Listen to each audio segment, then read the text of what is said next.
Hey there, how's it going? Red here. Today I have this gouache painting that was requested by one of you. They were working on this fan project about the caretaker and they asked me to make a few album covers.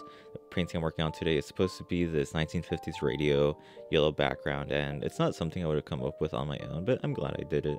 It's been a while since I've sat down and just filmed myself drawing. I feel like I'm still learning something new whenever I do use my camera. But anyway, so for this drawing, it was mostly figured out for me. As I said, it's a 1950s radio with a yellow background.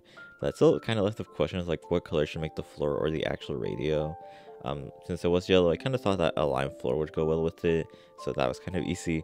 But the radio, I was still kind of like in the air what I wanted. I was leaning to have it more of a normal color, since this is supposed to be the first stage, so it doesn't make too much sense to have it too distorted in shape and color. And with that, I went ahead and like worked on it being brown, and here and there I added the other color. I got this request back in like September. Attached to it was like a list of their ideas, and right away I kind of knew that I wanted to do the radio one just because it stood out to me. But I did sit on it for a while, just kind of overthinking the design of it. I wanted to make something that had like that nuclear family aesthetic, like something you'd see in Fallout. But after spending a lot of time on it, I just kind of went to something more basic because I really was just overthinking the design. Something I was really concerned about when painting was that the graph lines I made would show up. Since this is a perspective drawing, I did need to make them, but I feel like I made them a little too dark. I don't really know what I was concerned about since the gouaches are opaque, like eventually they wouldn't like show. But yeah, in case the colors do look a little different shots to shots, it's because I would mess around with the camera settings. I was doing this so that the color would be more accurate to what I was seeing, but honestly I should have just kept the same thing and done it in post, but that's one of the things I've learned. So far, my experience with painting in gouache and acrylic has been a lot more different than I would have anticipated. Like for one, painting in gouache is just so much more comfortable since I'm able to do it in my own room. That's not something I would want to risk with acrylic since I'd get stains everywhere. Like over the summer when I would paint more with my acrylics, I'd clean my brushes indoors, and even with that, I'd stain so many things: appliances, shirts, socks, sinks. It was just a mess. But another thing that differs is like I don't know if it's my headspace or just like the colors I tend to go with. It's different. With acrylics, I prefer to go the darker values. I like having my paints be very thick. I just like the texture leaves behind and the fact that it builds up just like looks really cool to me. And my subject matter, because of that, also tends to be a little bit darker. I have this big jar of white paint that I almost never end up using.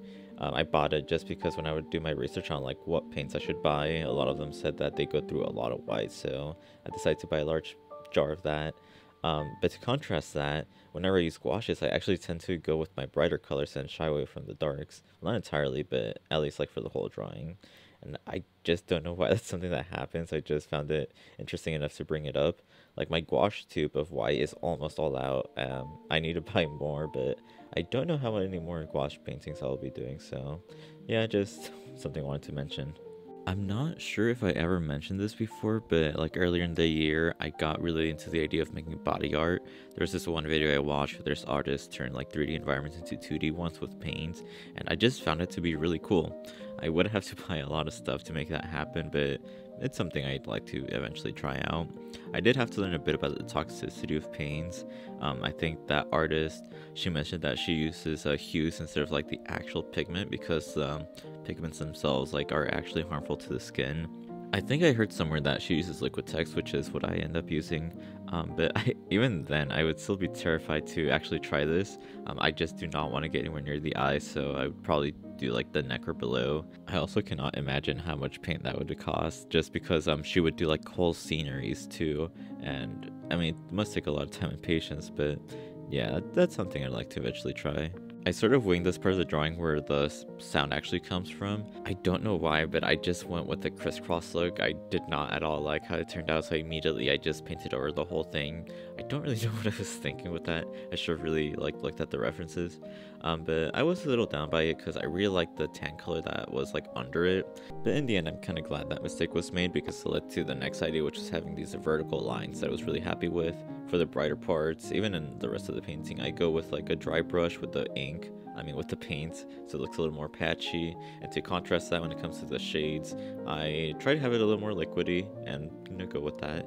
It's just little details so that you can tell the differences a bit better. My latest emulation endeavor has been emulating the 360. It was a lot simpler than the other emulations I've done, which have been the PS2 and the 3DS. Both of them were like 3 hours long. It was a really boring process, but I got this to work. And like I said, it was easier. Getting the games would be its own challenge though. Looking back, I'm not really sure why I started this. I don't really have any notable 360 games besides the Red Dead collection. Other than that, there wasn't really much I could do. I just ripped the discs, that's how I got those to work. I also tried doing the Xbox Live games, but I did not really have any success with that. And even then, I also have the other Xbox One, which I could just like download them on there, so yeah, it was a weird endeavor, but I'm still glad I did it. But I was ripping the games I had. I'm just like, well, I already have a far superior version of these, or I could just buy them on Steam and have a better time. But yeah, it was just one of those things. For a few years, I've subscribed to Humble Bundle, and I got a few good hits from those. A lot of it was just stuff that was going to send my Steam library until the end of time, but I mean, on Steam alone, I have 570 plus games, and it doesn't include my other consoles, which I were to, I'd easily be over 1,000. So where I'm going with this is that I've had this game called Monster Prom. I've had it for a really long time. I installed it and tried to play it, but I just couldn't get it to launch. It just like instantly crashed, and I don't remember what I did to fix this, but like after a year I finally got the game to work. And it has this like cartoony, I don't think that's the right word, but at first glance you'd think it's like a kid-friendly game. And so it takes place at a high school. I'm just like, okay, maybe I can play this with my younger cousins, but I want to play it first just to see what the game is like. Getting into the game, I did notice that the high schoolers did have like an adult age, which didn't stand out too much. But I go into it, I start hitting on this ghost girl, and she starts going off about doing drugs. And I'm just sitting there like thinking, what type of game is this? And things don't get any better as I continue the game, but I was definitely glad I checked this before I started playing with my cousins. A few nights ago, I had a friend come over, and I jokingly mentioned that I had the game Monster Prom, and we were playing some other stuff, but at some point we're like, okay, why don't we give it a try? Might even be a funny experience. Before that, the last time I played was like months ago, if not like last year. He brings up that he thinks Scott the Werewolf is gay, and we're both like, hey, maybe that's who we should go for. And so we start. My friend Ryan instantly gets the opportunity to talk to Scott. He's even wearing the shirt that looks exactly like his, which is really funny, so it was just like kind of meant to be. And while he's trying to swoon him, I'm still trying to figure out who to go for. I keep being the snake lady, but I really do not want her. Then on one of the weekends, Scott comes up to me and he's like saying, oh, I'm kind of crushing on Ryan, but I don't know what to do. So I see an opportunity to snag Scott for myself, and I convince him to drop my friend. We continue with the school schedule, going to lunch, going to classes. On one particular day, when I sit down, I find the shopkeeper and I buy the sweater that apparently makes me even more attractive. But when my friend sat down, he encountered a monster hunter, which was really funny. I don't remember what he did, but I think he got something out of it. Later that night, my friend decides to spend the rest of his turn in the bathroom, and just as he's finishing up, Scott appears out of nowhere. I mean, this man just cannot leave both of us alone. Prom night finally comes. I don't know if I explained that, but that's the whole point.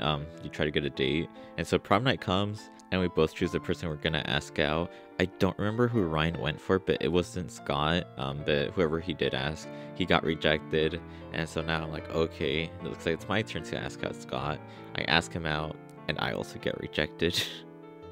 Well guys, I'm about to wrap things up. I hope you liked the drawing and the video. If you want to support the channel, feel free to subscribe and leave a like. If you'd like to get a print of one of my drawings, you can check out my Etsy shop. The link is in the description below. And with that, I'm gonna head out now. I'll see you in the next one. Goodbye.